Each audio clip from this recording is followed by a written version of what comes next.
Aditya Degree Colleges, leading companies lo 10,000 plus placements with 13.5 lakhs highest package.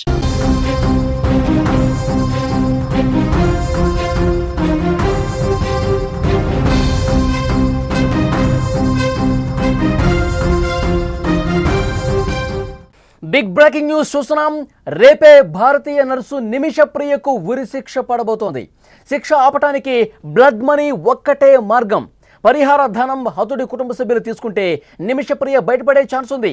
ఎవరితో మాట్లాడాలన్నదే ఇప్పుడు ప్రశ్న. నర్సును రక్షించేందుకు భారత్ ప్రయత్నాలు చేస్తోంది. రంగంలోకి పేరొందిన షేకులు దిగబోతున్నారు. యెమెన్లో భారతీయ నర్సు నిమిషప్రియకు ఉరిశిక్ష ఆగుతుందా లేదా, ఆమె ప్రాణాలతో బయటపడుతుందా లేదా, అందరిలో కూడా ఇదే చర్చ జరుగుతోంది. ఉత్కంఠ కనిపిస్తోంది. నిమిషప్రియ ఉరిశిక్షకు సమయం దగ్గర పడుతుంది. జూలై 16వ తారీఖున ఆమెను ఉరి తీయబోతున్నారు. నిమిషప్రియకు ఉరిశిక్ష ఆగాలంటే బ్లడ్ మనీ మాత్రమే ఒకటే దారి. హూతీల పాలనలో ఉన్న యెమెన్ చట్టాల ప్రకారం నేరం రుజువైన తర్వాత కూడా దోషిని బాధిత కుటుంబం క్షమిస్తే శిక్ష నుంచి తప్పించుకోగలుగుతుంది. అందుకోసం బ్లడ్ మనీ కింద వారు డబ్బులు తీసుకోవడానికి అంగీకారం తెలపాలి. కుమార్తెను ప్రాణాలతో రక్షించడానికి ఆమె తల్లి శత విధాలా ప్రయత్నం చేస్తోంది. అడిగినంత ఇవ్వటానికి డబ్బు రెడీగా ఉంది. వారిని ఒప్పించడానికి ఓ సామాజిక కార్యకర్త ద్వారా నిమిషప్రియ తల్లి చర్చలు జరుపుతోంది. కానీ ఈ విషయంపై చర్చించేందుకు ఆ కుటుంబం హూతీ యంత్రాంగం నిరాకరిస్తోంది. 8.6 కోట్లు ఇచ్చేందుకు సిద్ధమైన బాధిత కుటుంబం మాత్రం తీసుకోవటానికి ముందుకు రాకపోవటం ఇప్పుడు అందరిలోనూ ఒక ఆందోళన రేపుతుందని చెప్పాలి. భారతదేశం కూడా నర్సును రక్షించేందుకు ప్రయత్నాలు చేస్తోంది. ఆమెను రక్షించడానికి దౌత్య మార్గాల్లో కృషి చేయాల్సిందిగా భారత ప్రభుత్వాన్ని ఆదేశించాలని కోరుతూ save Nimishapriya international action council సంస్థ సుప్రీంను ఆశ్రయించిన విషయం తెలిసిందే. ఈ పిటిషన్పై ధర్మాసనం విచారణ జరిపింది. కేంద్రం తరఫున అటార్నీ జనరల్ హాజరయ్యారు. కోర్టు ముందు కీలక విషయాలు వెల్లడించారు. హూతీలతో దౌత్యపరమైన సంబంధాలు లేవు, అదే మనకి ఇబ్బందిగా ఉంది. ఆ దేశంలో పలుకుబడిన షేకులను రంగంలోకి దించి బాధిత కుటుంబాన్ని బ్లడ్ మనీకి ఒప్పించే ప్రయత్నాలు చేస్తున్నట్టుగా ఆయన చెప్పారు. అలాగే ఉరిశిక్షను వాయిదా వేయటం లేదా నిలిపివేయటం సాధ్యమేనా అని ప్రాసిక్యూటర్కు లేఖ రాసినట్టు వెల్లడించారు. ఈ విషయంలో ప్రభుత్వం ఇంతకంటే ఏమీ చేయలేదని తెలపడం ఇప్పుడు ఆందోళన కలిగిస్తోంది. నిమిషప్రియను కాపాడేందుకు కేరళకు చెందిన సున్నీ ముస్లింల మత గురువు షేక్ అబూబకర్ అహ్మద్ ముస్లియార్ ప్రయత్నాలు మొదలుపెట్టారు. 94 ఏళ్ల అబూబకర్ యెమెన్లో మతాధికారులతో చర్చలు జరుపుతున్నారు.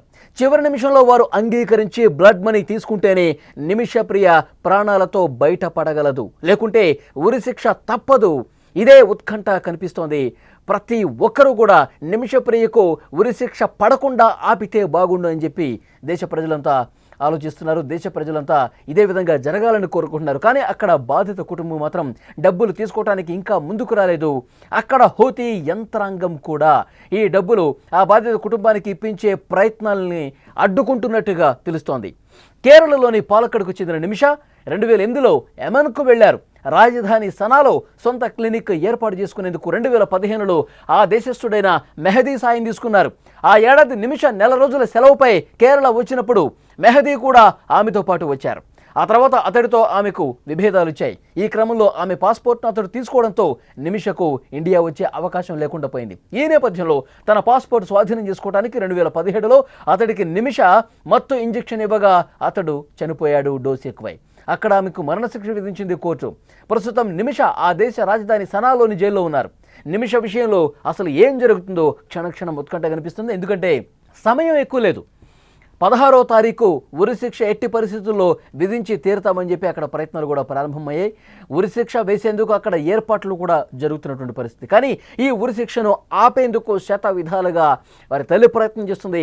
మన దేశం నుంచి కూడా ఏవైతే మార్గాలు ఉంటాయో వాటిని అన్వేషిస్తున్నారు. కేరళలో మత గురువు అక్కడి మత పెద్దలతో మాట్లాడుతున్నారు. నిమిషప్రియకు ఉరిశిక్ష ఆపేందుకు శత విధాల ప్రయత్నం చేస్తున్నారు. అయితే సుప్రీంకోర్టులో పిటిషన్ సందర్భంగా కేంద్రం చాలా స్పష్టంగా చెప్పింది, అక్కడ హూతీలతో మనకి ఎలాంటి దౌత్యపరమైనటువంటి సంబంధాలు లేవు, ఎలాంటి దౌత్యపరమైనటువంటి రిలేషన్స్ లేని కారణంగా ఇబ్బందులు ఎదుర్కోవాల్సి ఉంటుంది. నిమిష విషయంలో ఏమీ చేయలేకపోతున్నట్టుగా కేంద్రం ప్రకటించడంతో అందరిలోనూ ఒక టెన్షన్ కనిపిస్తోంది. ఎందుకంటే దేశ స్థాయిలో కూడా జరగలేదు అంటే ఇది చాలా సెన్సిటివ్ విషయంగా మారినటువంటి పరిస్థితి ఉంది. ఎందుకంటే అసలు భారతదేశం అక్కడ ఉన్న ప్రభుత్వాలతో ఎందుకు చర్చలు జరపలేకపోతుందంటే అక్కడ రెండు సమాంతరంగా నడిచే ప్రభుత్వాలు ఉన్నాయి. ఒకటి ప్రపంచం అంగీకరించినటువంటి ప్రపంచం చాలా దేశాలు దౌత్య సంబంధాలు నిలిపే ప్రెసిడెన్షియల్ కౌన్సిల్, అలాగే అక్కడ హూతీ రెబల్స్ కూడా సమాంతర ప్రభుత్వాన్ని నడిపిస్తూ ఉన్నారు. హూతీ రెబల్స్ నేతృత్వంలో ఉన్నటువంటి పొలిటికల్ కౌన్సిల్ ఏదైతే ఉందో ఈ రెండు సమాంతరంగా నడుస్తున్నాయి కాబట్టి ఇబ్బందికర పరిస్థితి ఏర్పడింది. ఎందుకంటే మన దేశం ఏదైతే ప్రపంచం గుర్తించిన ఆమోదం పొందిన ఆ కౌన్సిల్తో ఆ ప్రభుత్వంతో చర్చలు జరుపుతోంది, దౌత్యపరంగా సంబంధాలు ఉన్నాయి. కానీ అక్కడ హూతీల నేతృత్వంలో ఉన్నటువంటి ఈ సుప్రీం పొలిటికల్ కౌన్సిల్ ఏదైతే ఉందో ఆ ప్రభుత్వంతో మనకు అసలు ఎలాంటి సంబంధం లేదు. వారి నేతృత్వంలోనే ప్రస్తుతం ఆ ప్రభుత్వం నేతృత్వంలో నడిచేటువంటి కోర్టులోనే ఉరిశిక్ష పడింది నిమిషప్రియకు. కాబట్టి నిమిషప్రియను కాపాడే ప్రయత్నాలు మనం అంత వేగంగా చేయలేనటువంటి పరిస్థితి ఏర్పడింది, అడ్డంకి ఏర్పడింది. ఇప్పుడు అక్కడ బ్లడ్ మనీకి సంబంధించి ఏవైతే కొన్ని చట్టాలు ఉన్నాయో బ్లడ్ మనీకి ఆ బాధిత కుటుంబం అంగీకరిస్తే అప్పుడు శిక్ష నుంచి నిమిషప్రియ తప్పించుకోగలదు. ఎంత డబ్బు కావాలంటే అంత డబ్బు ఇవ్వటానికి నిమిష తల్లి ప్రయత్నాలు చేస్తుంది. 8,60,00,000 రూపాయలు కూడా ఇచ్చేందుకు సిద్ధమైంది. కానీ ఆ డబ్బు తీసుకోవటానికి పూర్తిగా నిరాకరిస్తోంది బాధిత కుటుంబం. అక్కడ ఉన్నటువంటి షేకులతో, అక్కడ ఉన్నటువంటి పేరు మోసినటువంటి వ్యక్తులతో, మత పెద్దలతో ఇక్కడి నుంచి చర్చలు జరుపుతున్నారు. ఆ బాధిత కుటుంబాన్ని ఒప్పించండి, డబ్బు ఇస్తాం, బ్లడ్ మనీకి అంగీకరిస్తున్నాం, ఎంత డబ్బు కావాలంటే అంత డబ్బు ఇస్తాం, ఆమెను క్షమించి వదిలేసేయండి, నిమిషప్రియకు ఉరిశిక్ష ఆపండి అంటూ ప్రయత్నాలు తీవ్రతరం చేస్తున్నప్పటికీ ఇప్పటికీ ఈ క్షణం వరకు కూడా బాధిత కుటుంబం ఆ డబ్బు తీసుకోవటానికి ముందుకు రాలేదు. ఆమెకి శిక్షే కరెక్ట్ అని చెప్పి బాధిత కుటుంబం ఇంకా అదే స్టాండ్ మీద కట్టుబడి ఉన్న నేపథ్యంలో 16వ తారీఖు ఎట్టి పరిస్థితుల్లో ఉరిశిక్ష అమలు అవుతుందా అనే ఒక టెన్షన్ అయితే చాలా స్పష్టంగా కనిపిస్తోంది. అసలు ఈ నిమిషప్రియకు ఉరిశిక్ష ఎందుకు పడిందో మరొక్కసారి మీకు ఎక్స్ప్లెయిన్ చేసే ప్రయత్నం చేస్తా. 2008లో నర్సు కోర్సు పూర్తి చేసినటువంటి నిమిషప్రియ యమన్ దేశానికి వెళ్ళింది. అక్కడ కొన్నాళ్ల పాటు నర్సు ఉద్యోగం చేసింది. ఆ తర్వాత ఇండియాకు వచ్చారు, మ్యారేజ్ అయింది. మళ్ళీ తన ఫ్యామిలీతో పాటు యమన్కి వెళ్ళి 2011లో అక్కడ యమన్ దేశంలో ఒక క్లినిక్ ఏర్పాటు చేయాలనుకున్నారు. ఆ క్లినిక్ ఏర్పాటు చేయాలంటే సొంతంగా ఏదైనా ఒక వ్యాపారం కానీ క్లినిక్ కానీ ఏదైనా ప్రారంభించాలంటే ఆ దేశ చట్టం ప్రకారం ఆ దేశస్తులతో వ్యాపార భాగస్వామి కలిగి ఉండాలి. అప్పుడు మెహదీ అనే వ్యక్తితో వ్యాపార భాగస్వామిగా క్లినిక్ ప్రారంభించారు. కొన్ని రోజులు సజావుగానే జరిగింది. ఆ తర్వాత నిమిష ఫ్యామిలీ తన కుమార్తె ఒక ఫంక్షన్ కోసం కేరళ వచ్చారు. ఆ ఫంక్షన్ అయిపోయింది. తిరిగి వెళ్లే క్రమంలో నిమిష ఒక్కటే వెళ్ళింది. ఎందుకంటే పూర్తిగా అక్కడ బిజినెస్ని కొంత సెటరేట్ చేసుకుని జీరో చేసుకుని ఇక్కడికే కేరళకి వచ్చే ఇక్కడే మనం ఒక క్లినిక్ పెట్టుకుందాం అని చెప్పి ఆ ఫ్యామిలీ అనుకుంది. దాంట్లో భాగంగానే నిమిష ఒక్కటే అక్కడ యమన్ దేశానికి వెళ్ళింది. అక్కడ ఉన్నటువంటి వ్యాపార భాగస్వామి మెహదీతో సంప్రదింపులు జరిపింది. అతను ఒప్పుకోలేదు. పూర్తిగా ఇక్కడ నాకు ఏదైతే డబ్బు రావాలో అది పూర్తిగా ఇచ్చిన తర్వాత ఇక్కడ నువ్వు కదలాలి అని చెప్పేసి అతను అన్నాడు.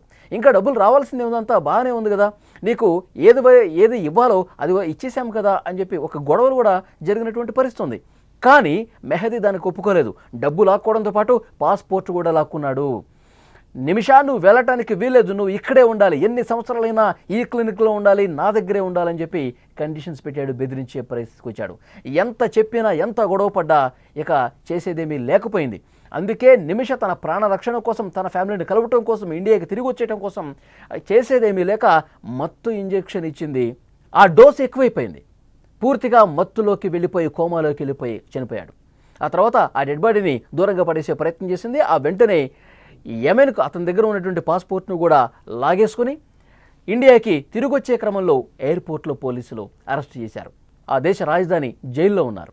జైల్లో ఉండగా అక్కడ హూతీల నేతృత్వంలో ఉన్నటువంటి కోర్టులు, పోలీసులు ఆమెకి మరణశిక్ష వేసినటువంటి పరిస్థితి ఉంది అక్కడ ట్రయల్ కోర్టు.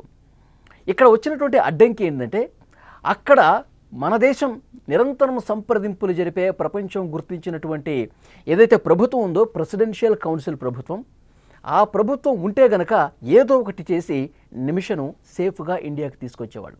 కానీ అక్కడ ఆమె బందీ అయింది, ఆమె జైల్లో ఉంది, ఆమెకి శిక్ష వేసింది అక్కడ హూతీ రెబల్స్ నేతృత్వంలో ఉన్నటువంటి ప్రభుత్వం. కాబట్టి దాంతో ఆ హూతీ రెబల్స్ ప్రభుత్వంతో మన దేశానికి అసలు ఎలాంటి దౌత్యపరమైనటువంటి సంబంధం లేవు, ఎలాంటి కాంటాక్ట్స్ లేవు. కాబట్టి మన దేశం ఏమీ చేయలేకపోతుంది నిమిష విషయంలో, నిమిషకు పడ్డటువంటి ఈ మరణశిక్ష విషయంలో. ఇప్పుడు బ్లడ్ మనీ ఒకటే మార్గం. అక్కడ శిక్ష పడిందంటే దాన్ని తప్పించుకోవటానికి దౌత్యపరమైన సంబంధాలు లేనప్పుడు బ్లడ్ మనీ ఒకటే మార్గం. బ్లడ్ మనీ అంటే ఏదైతే బాధిత కుటుంబం ఉందో ఆ కుటుంబానికి డబ్బు ఇచ్చి క్షమాపణ కోరాలి. ఆ డబ్బు వాళ్ళు తీసుకొని మనల్ని క్షమిస్తే కనుక అప్పుడు అక్కడే హూతీ ప్రభుత్వం వెనకడుగు వేస్తుంది. హూతీ ప్రభుత్వం నిమిషకు పడ్డటువంటి ఆ మరణ శిక్షను వెనక్కి తీసుకునే అవకాశం ఉంటుంది. కానీ ఆ బాధిత కుటుంబం కానీ అక్కడ ఉన్నటువంటి హూతీ ప్రభుత్వం అధికార యంత్రాంగం కానీ ఈ డబ్బు తీసుకోవటానికి నిరాకరిస్తున్నారు. ఈ డబ్బు తీసుకుని అక్కడ బాధిత కుటుంబానికి ఇచ్చే ప్రక్రియలో ఒక్క అడుగు కూడా ముందుకు పడట్లేదు. వాళ్ళు శిక్షే సరైంది. నిమిష మెహదీని చంపేసింది, ఇక్కడ చట్టాల ప్రకారం ఆమెను శిక్షించాల్సిందని చెప్పి ఇంకా అదే విషయానికి అక్కడ బాధిత కుటుంబం కట్టుబడి ఉన్నటువంటి పరిస్థితి ఉంది. ఈ విషయంలో మరి ఏం జరగబోతుందో ఒక టెన్షన్ అయితే కనిపిస్తోంది. ఎందుకంటే అక్కడి మత పెద్దలతో నిరంతరం సంప్రదింపులు జరుగుతున్నారు. పేరు మోసినటువంటి షేకులతో కూడా బాధిత కుటుంబంతో మాట్లాడే ప్రయత్నం చేస్తున్నారు. ఒక ప్రాణం పోయింది, చాలా బాధాకరమైన విషయం. వాళ్ళు కూడా బాధపడుతున్నారు. మీకు ఎంత డబ్బు కావాలంటే అంత డబ్బు ఇవ్వడానికి సిద్ధపడుతున్నారు. మిమ్మల్ని క్షమించమని వేడుకుంటా ఉన్నారు. ఒక్కసారి వెనక్కి తగ్గండి అని చెప్పి అక్కడ ఉన్నటువంటి పెద్దలతో షేకులతో మన దేశ మత పెద్దలు మాట్లాడుతూ ఉన్నారు. ఎందుకంటే సమయం లేదు. 16వ తారీఖు ఎట్టి పరిస్థితుల్లో ఉరిశిక్ష వేసేందుకు అక్కడ ఏర్పాట్లు కూడా జరుగుతున్నటువంటి పరిస్థితి ఉంది. కేంద్రం కూడా తమకు ఉన్నటువంటి తలనొప్పులు కూడా కోర్టులో చెప్పినటువంటి పరిస్థితి. దౌత్యపరంగా ఎలాంటి సంబంధాలు లేవు కాబట్టి అక్కడ హూతీ రెబల్స్తో ఏమీ చేయలేకపోతున్నాం. బ్లడ్ మనీ ఒకటే మార్గం, అటువైపుగా ప్రయత్నాలు చేస్తున్నాం. కానీ ఇక ప్రభుత్వం పరంగా దేశం పరంగా దౌత్యపరమైన మార్గం మూసుకుపోయిందని కూడా కేంద్రం చెప్పిందంటే పరిస్థితి ఎంతటి భయంకరంగా ఉందో అర్థం చేసుకోవచ్చు. మరి నిమిష ప్రాణాలు నిలిచేనా? నిమిష పూర్తిగా ఆ బాధిత కుటుంబం బ్లడ్ మనీకి అంగీకరిస్తుందా? నిమిషకు మరణశిక్ష ఆగుతుందా? నిమిష సేఫ్గా ఇండియాకి తిరిగి వస్తుందా? ఇదే ఉత్కంఠ కనిపిస్తుంది. మరికొద్ది గంటల్లో ఏం జరగబోతుందన్నది చూడాలి.